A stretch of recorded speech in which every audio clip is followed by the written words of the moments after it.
Moja katika matunda mazuri ambayo Watanzania watakuwa tujivunie sana Serikali ya Mapinduzi ya Zanzibar chini ya Rais Dr. Hussein Ali Mwinyi ni uwanja huu wa New Aman Complex.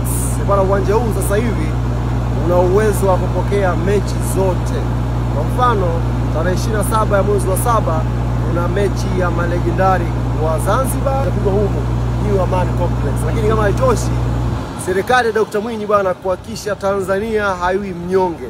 Ikitokea Benjamin Mkapa inapata shida, inafungiwa, watu waende nje ya nchi kuomba uwanja. Hapana.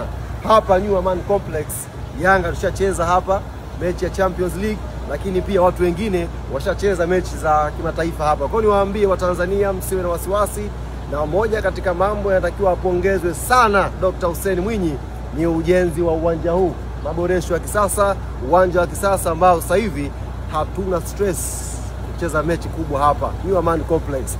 Karibuni mkue.